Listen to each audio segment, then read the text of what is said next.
La tradición del pesebre es una tradición muy antigua, pero no siempre se hicieron pesebres. El primer pesebre se hizo en el año 1223. 1223. Quiere decir que dentro de 5 años se cumplirían 800 años de que se armó el primer pesebre. Tenemos la fecha justa, tenemos el testimonio escrito de que allí hubo un permiso especial para que se hiciera un pesebre. ¿Y quién lo hizo? Lo hizo Francisco de Asís, San Francisco de Asís. Él estaba muy preocupado por algunas cosas acerca de la fe. Quería una reforma, y una reforma moral, y una reforma que hiciera que la fe fuera vivencial. Para hacer eso, la gente tenía que entender que no se hablaba de abstracciones cuando se hablaba de la encarnación y todo esto, sino que se hablaba de personas reales como eran ellos. Y que esas personas reales, esas personas como ellos, eran las que se habían comprometido alrededor del tema del nacimiento de Jesús. José, María, los pastores, eran gente como ellos. Francisco pensó cómo hacer esto y 15 días antes del 25 de diciembre comenzó a llevar adelante su plan, que era presentar un primer pesebre viviente. Eligió una cueva. En esa cueva le vino bien porque, bueno, ya tenía el lugar donde abrigarlos. La Biblia realmente no habla de cueva ni nada de esto. La Biblia dice que en un pesebre, nada más que eso. Bueno, él eligió eso como un pesebre porque muchas cuevas eran también pesebres. Y después, 9 días antes del 25, empezó a convocar al pueblo para lo que sería esa celebración. Y armó entonces el primer pesebre. Y por primera vez la gente vio algo que escuchaba, pero que lo escuchaba como una realidad abstracta, y lo vio real, lo palpó en ese momento. El pesebre desde allí se transformó en un elemento más, como todos los elementos simbólicos, no tienen valor en sí mismo, pero recordaba esto que había sucedido. ¿Qué pasó? Que al avanzar la historia, y llegamos al siglo XX, los que nacimos en el siglo XX, sabemos que el pesebre y los reyes, el 6 de enero, eran dos cosas muy importantes, pero muy importantes. Pero lentamente las tradiciones estas fueron dando paso a otras que el comercio fue metiendo.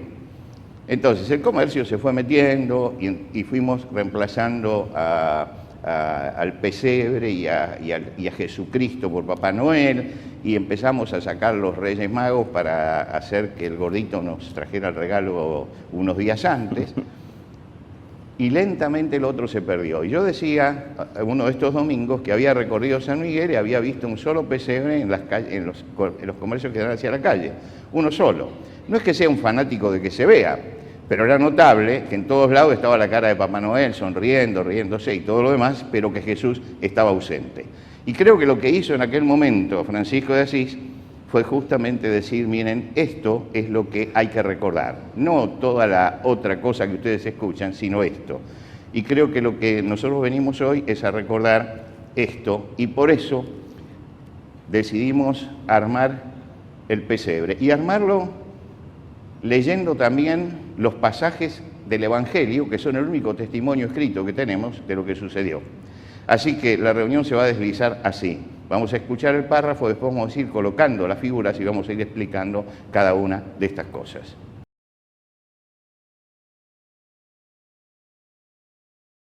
Voy a leer en el Evangelio de Juan, no es necesario que hoy sigan la lectura, voy a leer en versión popular para que todos podamos entenderlo. En el principio ya existía la palabra, dice Juan, y aquel que es la palabra estaba con Dios y era Dios. Él estaba en el principio con Dios. Por medio de él, Dios hizo todas las cosas. Nada de lo que existe fue hecho sin él. En él estaba la vida, y lo que fue hecho tenía vida en él, y la vida era la luz. Aquel que es la palabra se hizo hombre y vivió entre nosotros. Y hemos visto su gloria, la gloria que recibió del Padre, por ser su Hijo único, abundante en amor y verdad. Y vamos a preguntarle al pastor entonces por qué el niño es el centro de nuestro pesebre. Bueno, todo el que va a armar un pesebre sabe que tiene que poner primero el niño, si lo va a hacer racionalmente. ¿Por qué? Porque todo tiene que llegar allí. Así que vamos a empezar por poner el niño, a ver si me alcanzan al niño. ¿A cuál de los dos niños pongo?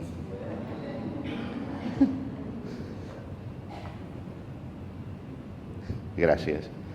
Vamos a poner al niño, este es el primero de las cosas. ¿Por qué lo ponemos al niño? Porque todas las figuras que después pongamos van a mirar allí. El centro es ese. Es interesante que en la historia de la pintura del pesebre de Belén, recién con el Giotto aparece un solo personaje que está mirando para otro lado. Pero después durante 1400 años, todos se pintaban mirando hacia el pesebre. Giotto se le dio por poner a alguien que está arreglando un camello y entonces ese se dio vuelta. Y fue la gran sensación de que había uno que no miraba para donde tenía que mirar. Porque realmente lo importante era el niño que estaba en el pesebre. Y este es el misterio. La Navidad tiene este misterio, que es ese niño que está en el pesebre. ¿Por qué? Porque en ese niño se unen la humanidad y la divinidad. Creemos en Dios hecho hombre, Dios hecho hombre. Ahora, Dios es un Dios espiritual y el hombre es un ser material. ¿Cómo reconciliamos esas dos cosas? ¿Cómo llegamos a unir esas dos cosas?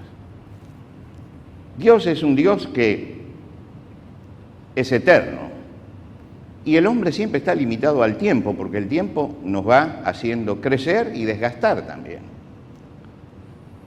Quiere decir que hay algo misterioso en esto, y por eso leímos el Evangelio de Juan, cuando dice que en el principio era el Verbo, y el Verbo estaba con Dios, y era con Dios, y ese Verbo se hizo carne. Y allí se reconcilian dos cosas que se creían que eran irreconciliables. Los griegos decían que había una lucha entre la materia y el espíritu, por lo tanto no podían estar juntos, no podían unirse. Los hebreos pensaban exactamente lo mismo. Y cuando llega Jesucristo, da por tierra con eso.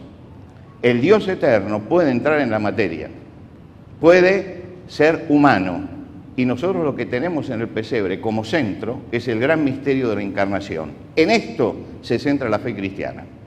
En este niño es donde se basa toda la fe de los cristianos. ¿Por qué? Porque creemos justamente, y por eso es importante, y por eso tenemos la fiesta de la Navidad y la fiesta de la Pascua, que son las dos puntas del mismo camino. Por eso comenzamos con el niño, porque el niño es Dios acercándose hasta nosotros, y en la Pascua recordamos que Cristo murió por nosotros y por nuestros pecados.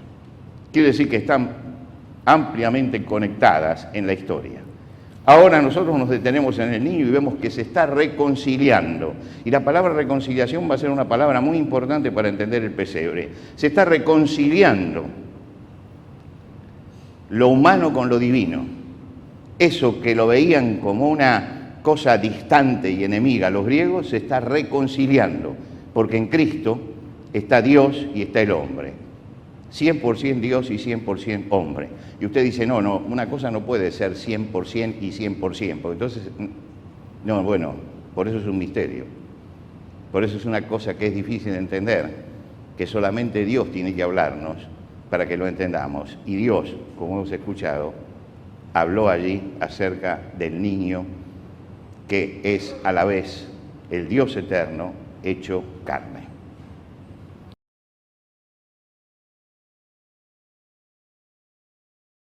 Voy a leer en el Evangelio de Lucas. Por aquel tiempo el emperador Augusto ordenó que se hiciera un censo de todo el mundo.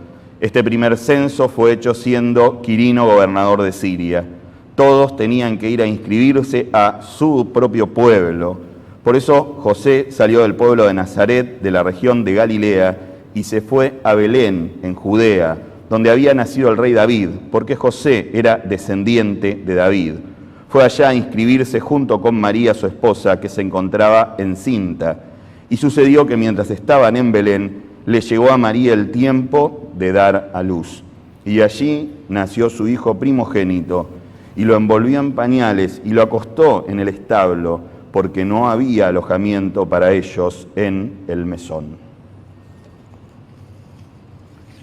Vamos entonces a pedir a José y María que los traigan aquí, y tenemos una futura mamá trayendo a María, ¿eh? Gracias. Y vamos a colocarlos aquí, José y María. José y María. José y María no eran de Belén. Sus antepasados eran de Belén. Pero el gobierno romano había mandado a un señor que se ocupaba de los impuestos. Y él calculaba cuánto impuesto se le podía sacar más a ese pueblo.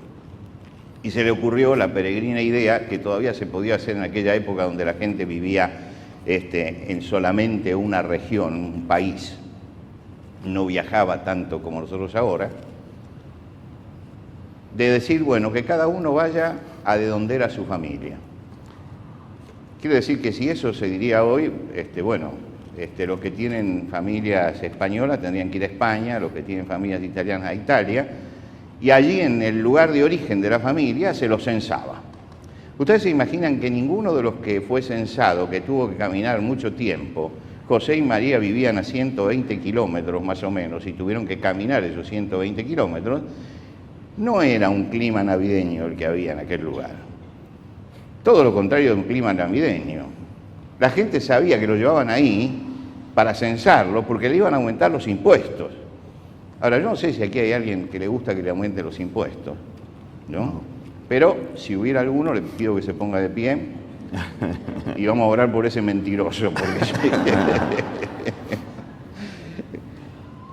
No, porque la gente estaría tensionada, y de pronto, tarde, llega José y María. José acompaña a su esposa María encinta para encontrar un lugar, pero resulta que todos los albergues están ocupados porque Belén era y es todavía un pueblito chiquito. Así que no encontraron lugar. Y uno dice, y tampoco encontraron un corazón caritativo. Es que con la bronca que había, no había corazones caritativos en ese momento. El hombre, cuando se pone nervioso frente a algo, se olvida de todas las cosas. Y bueno, justamente eso fue lo que sucedió. Y por eso eligieron un pesebre para nacer. Ahora, cuando nosotros miramos a José y María, pensamos en el matrimonio ideal, ¿no es cierto? El matrimonio ideal. Lo vemos allí juntos, llegando. Lo que no sabemos es que este matrimonio viene de una fisura, y una fisura grande. ¿Por qué? Porque realmente no estaban casados. Entre los hebreos, entre los judíos, había una costumbre que un año antes del casamiento se firmaba un contrato, un compromiso para casarse. Ese compromiso venía a ratificar un compromiso que ya habían firmado no sé cuántos años antes los padres, que son los que armaban esto. Pero un año antes ya se comprometían definitivamente.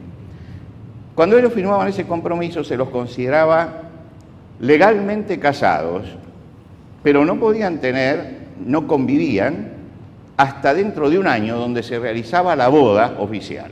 En ese momento, la mujer, si llegaba a quedar embarazada, se la consideraba adúltera, era apedreada. Y es en ese momento cuando María recibe la visita del ángel que le dice que va a concebir a Jesús. María le dice claramente, ¿cómo puede esto hacerse? Yo no conozco varón, es decir, soy virgen. Dice, no, bueno, el Espíritu Santo va a ser sombra sobre ti, y lo que van a hacer va a ser el Hijo de Dios. Bueno, María dijo, bueno, si Dios lo decidió así, lo acepto, y lo aceptó. Ahora, María sabía lo que se exponía. Ahora iba a tener un embarazo durante el periodo de todavía compromiso. Por lo tanto, José podía ir a las autoridades, denunciarla por adúltera y la apedreaban. José se encuentra también frente a ese dilema. Y José tiene una contradicción en ese momento muy fuerte. Por un lado, él conoce a María y sabe quién es María. Y por el otro lado, hay una realidad allí que él no puede conjugar con María. No puede ver a María adúltera porque la conoce como persona, pero hay una evidencia. Y entonces él decide dejarla. Se va. Se va, y este es un acto de caballerosidad, porque al desaparecer él, todo el mundo iba a decir, miren, él es el culpable. Y no quedaba entonces en María más que el hecho de ser una madre con un hijo huérfano de padre, digámoslo así. Pero Dios le dijo, no temas recibir a María, tu mujer. Quiere decir que había una fisura grande que Dios vino y la solucionó en ese momento. Entonces, cuando llegamos a Belén, los vemos a los dos juntos y pensamos el matrimonio ideal. Sí, pero han tenido un problema y vinieron desde ese problema. Pero Dios fortaleció la familia, porque Dios es el Dios de la familia. Y familia, por más que demos vueltas, se compone siempre de un hombre y una mujer. Y Dios eligió un hombre y una mujer, como en el principio creó un hombre y una mujer, Adán y Eva, y esto es la base, el matrimonio es la base de la familia. El matrimonio. ¿Matrimonio qué significa? Que tienen oficio de madre. Oficio de madre. Por lo tanto, un matrimonio tiene que estar formado siempre por un hombre y una mujer. Esto está en la misma palabra matrimonio, está marcado así. Esto es lo que Dios creó y esto es lo que Dios puso aquí como el símbolo de lo que debe ser realmente una familia. Por eso, posteriormente se lo llamó la Sagrada Familia, el triángulo de la Sagrada Familia. ¿Cuál es el triángulo de la Sagrada Familia? El Padre, la Madre y el Hijo. Con eso ya tenemos una familia, Padre, Madre, Hijo. Chesterton decía, ese triángulo es indestructible, pero destruye a la sociedad que lo menosprecia. Y es como para tener en cuenta eso. Es indestructible, pero la sociedad que menosprecia esto se destruye. Acá Dios establece algo, ratifica lo que él había dicho y establece lo que es realmente una familia. Cuando ponemos a José y María, ya tenemos el cuadro completo. Después los otros son accesorios, pero el cuadro completo ya lo tenemos porque ya tenemos la Sagrada Familia.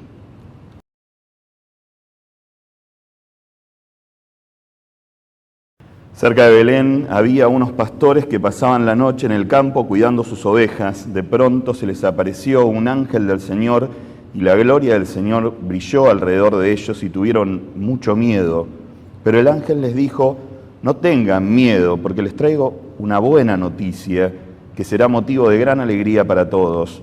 Hoy les ha nacido en el pueblo de David un Salvador, que es el Mesías, el Señor.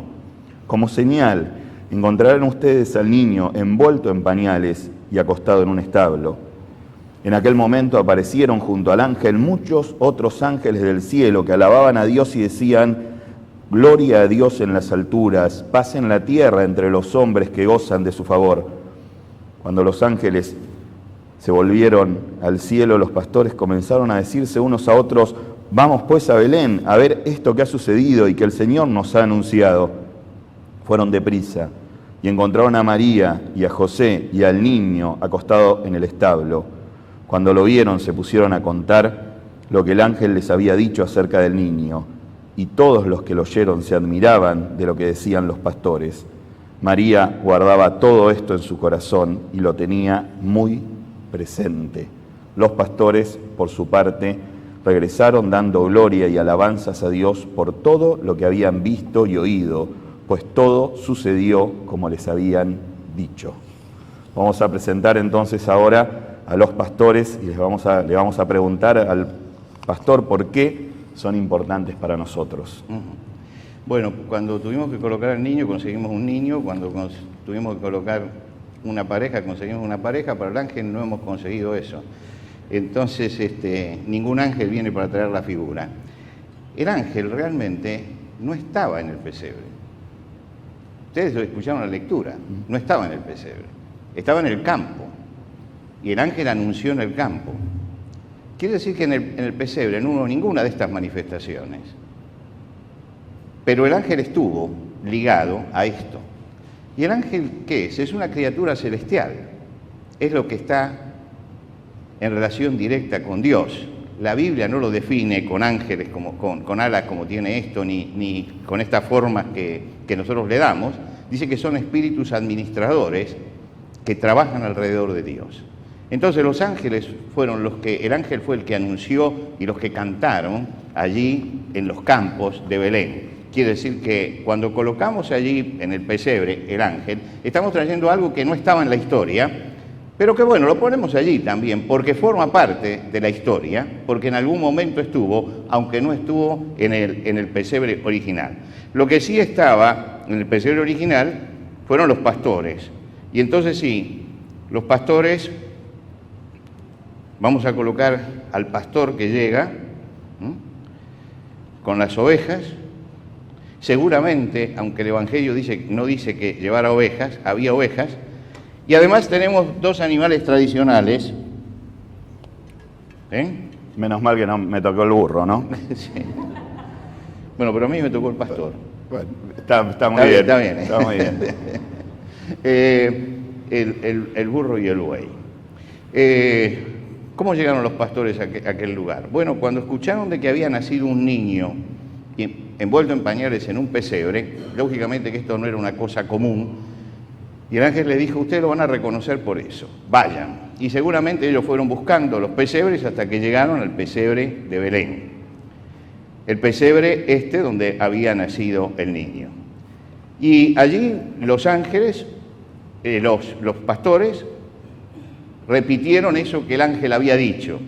Es decir, el ángel nos dijo esto y nosotros lo estamos viendo. Y dice, esto les trajo alegría en su corazón. Quiere decir que se encontraron con un matrimonio pobre que no era brillante como el de estas figuras, no vestían seguramente estas ropas.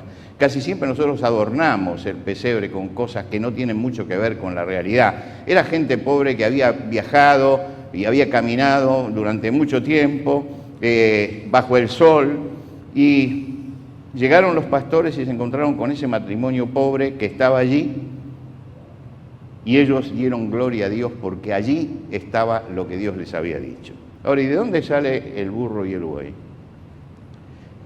¿Quién lo puso en el pesebre, al burro y al buey? Si ustedes preguntan, dicen, no, es para darle calor al bebé que está el burro y el buey, ¿no? Bueno, es una explicación, pero siempre un burro y un buey. ¿Saben quién puso el burro y el buey? Francisco de Asís. Francisco de Asís. ¿Y por qué puso el burro y el buey?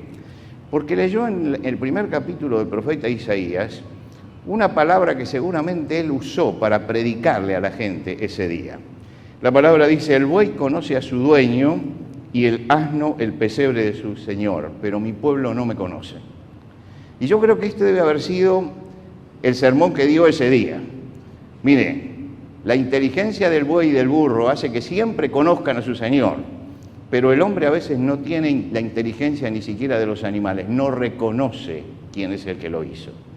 Por lo tanto, aquí tenemos siempre al pesebre, tenemos siempre al burro y al buey alrededor, en el pesebre, alrededor del pastor con las ovejas. Y cuando uno piensa en esto, piensa un ángel, el mundo celestial, un pastor, un hombre de trabajo, lo divino, lo humano, los animales, todos están reconciliados en el mismo lugar, todos se encuentran en el mismo lugar. En alguna forma están todos hablando de que esa reconciliación que Dios está haciendo entre la carne y el espíritu es también la reconciliación entre el cielo y la tierra, y es también la reconciliación de toda la creación.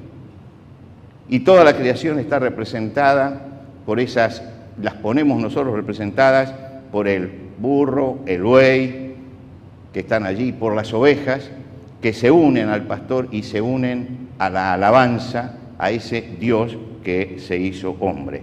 Las criaturas celestiales y las criaturas terrenales también se encuentran en el pesebre de Belén.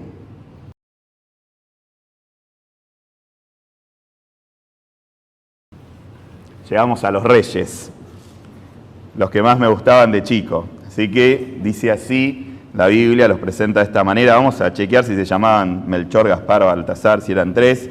Vamos a ver qué dice la Biblia con respecto a ello. Jesús nació en Belén, en un pueblo de la región de Judea, en el tiempo en que Herodes era rey del país. Llegaron por entonces a Jerusalén unos sabios del oriente que se dedicaban al estudio de las estrellas y preguntaron: ¿dónde está el rey de los judíos que ha nacido? Pues vimos salir su estrella y hemos venido a adorarlo. El rey Herodes se inquietó mucho al oír esto, y lo mismo le pasó a todos los habitantes de Jerusalén. Mandó el rey llamar a todos los jefes de los sacerdotes y a los maestros de la ley y les preguntó dónde había de nacer el Mesías. Ellos le dijeron: en Belén de Judea, porque así lo escribió el profeta. En cuanto a ti, Belén, de la tierra de Judea, no eres la más pequeña entre las principales ciudades de la tierra, porque de ti saldrá un gobernante que guiará a mi pueblo Israel. Entonces Herodes llamó en secreto a los sabios y se informó por ellos del tiempo exacto en que había aparecido la estrella. Luego los mandó a Belén y les dijo: vayan allá y averigüen todo lo que puedan acerca de ese niño, y cuando lo encuentren, avísenme, para que yo también vaya a rendirle homenaje. Con estas indicaciones del rey, los sabios se fueron, y la estrella que habían visto salir iba delante de ellos, hasta que por fin se detuvo sobre el lugar donde estaba el niño. Cuando los sabios vieron la estrella, se alegraron mucho. Luego entraron en la casa y vieron al niño con María, su madre, y arrodillándose le rindieron homenaje. Abrieron sus cofres y le ofrecieron oro, incienso y mirra. Vamos a ver si es verdad todo lo que sabemos sobre los pastores. Bueno, tenemos que colocar los pastores, los magos. Magos, no perdón. De los pastores sabemos bastante, de los magos sabemos poco, pero algo sabemos. ¿Cuántos eran los magos? 3. ¿Cómo se llamaban? ¿Cómo? Sí.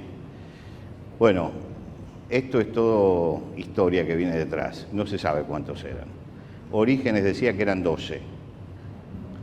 ¿Por qué 3? Bueno, porque 3 eran los continentes en ese momento, y 3 las edades del hombre, y 3 las razas que conocían. Entonces, hay uno blanco, uno negro y uno amarillo, uno viejo, otro de mediana edad y otro joven, y vienen de los continentes que en ese momento ellos conocían. Lo que quiere decir que es un mito todo lo que se hizo atrás de esto. No obstante, se habla de eso. Ahora, ¿por qué reyes? Porque tampoco dice que fueran reyes, dicen que eran magos. Los magos eran los estudiosos del cielo de la antigüedad, lo que serían hoy los astrónomos, aunque ellos relacionaban directamente eso también con la vida. Quiere decir que en ese momento ellos estaban mirando el cielo y estaban estudiando eso. Pero resulta que leyendo en la Biblia hay un salmo que dice que los reyes y los sabios lo van a adorar.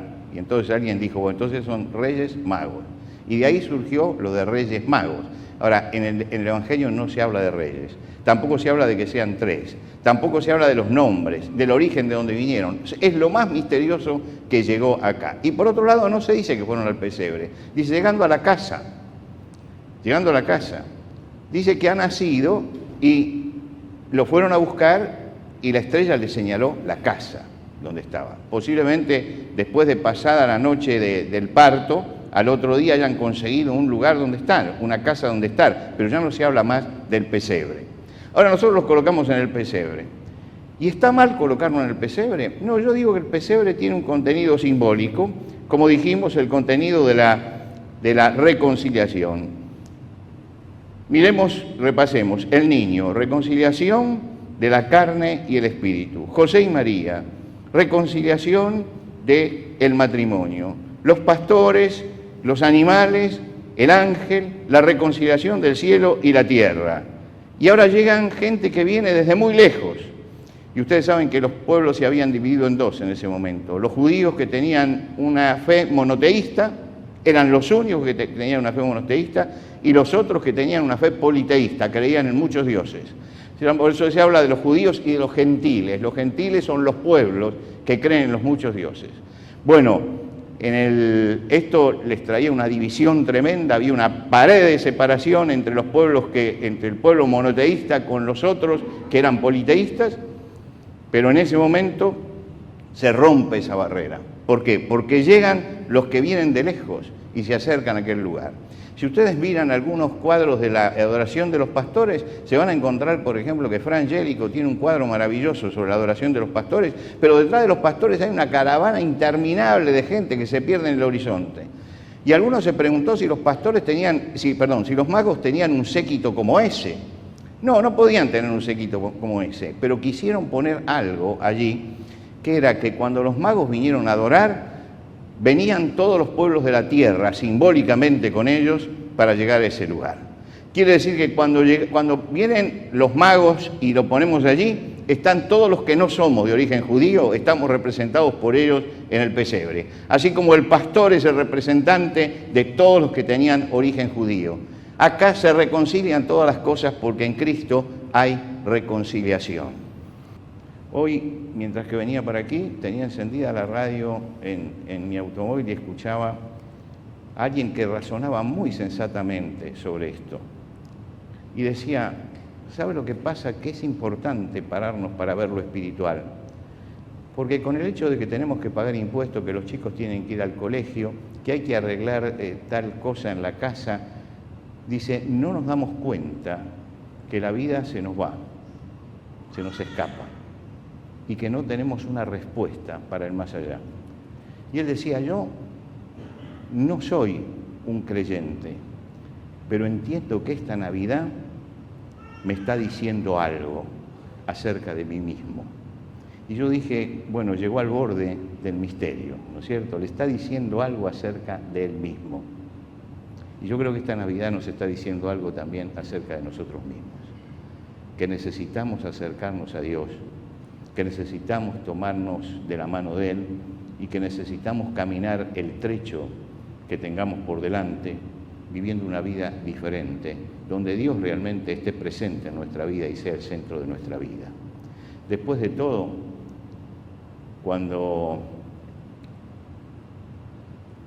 Francisco de Asís eligió al burro y el buey, ¿lo hizo para qué?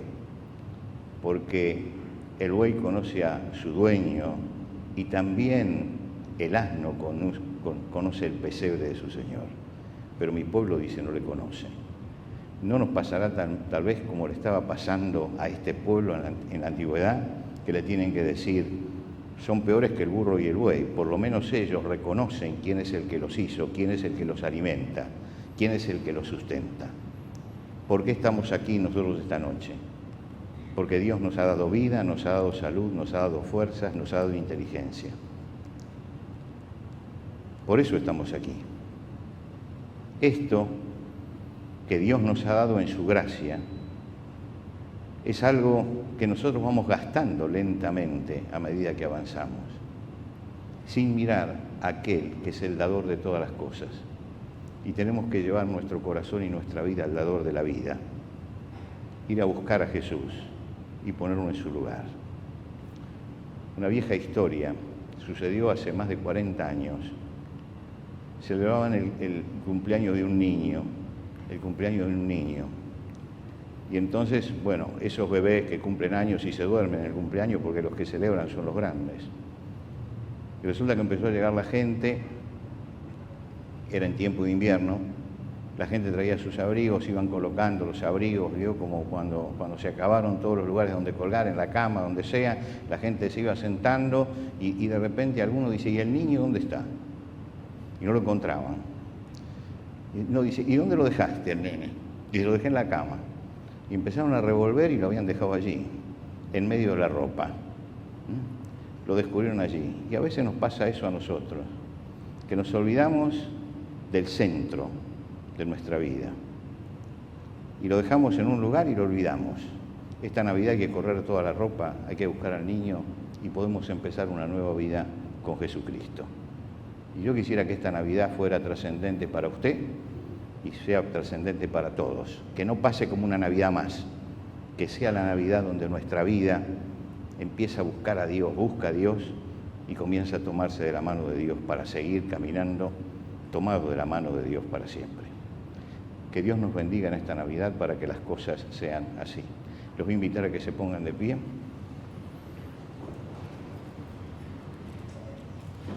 Vamos a tener la última oración. Yo quisiera que todo el mundo esté inclinado delante de Dios en oración y que si usted realmente necesita de la presencia de Dios en su vida, allí donde está, en el interior de su corazón, le diga: Señor, yo te necesito. Sabe, Dios nos ama a todos, nos conoce a todos y sabe cuál es nuestra necesidad. Lo único que tenemos que hacer es pedirle. Y allí donde estamos le podemos decir: Señor, aquí estoy y te necesito. Y podemos empezar dialogando con Él, reconociendo nuestras faltas, reconociendo nuestros pecados y haciendo que Jesucristo sea el Salvador de nuestra vida. Vamos a orar al Señor. Señor, te agradecemos por esta Navidad. Te agradecemos porque en esta Navidad recordamos que te acercaste hasta nosotros en forma de niño, porque entraste por el camino en que todos entramos en la vida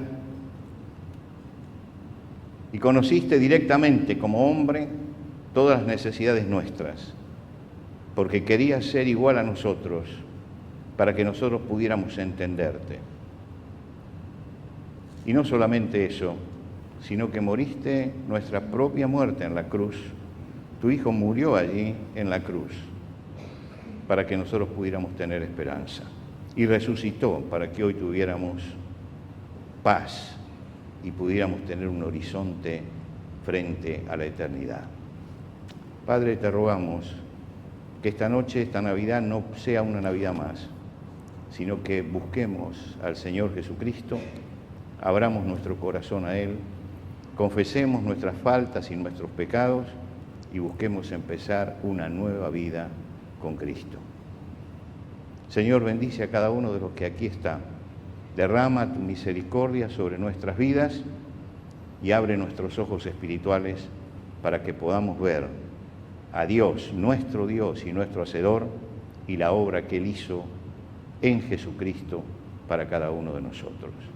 Señor, gracias porque llegamos a la culminación de este día mirando el cielo, mirando al Señor Jesucristo. Y estamos, Señor, en este momento en el centro del sentido de la fiesta que tenemos, en el centro de la Navidad. Gracias, Señor, por aquel pesebre de Belén.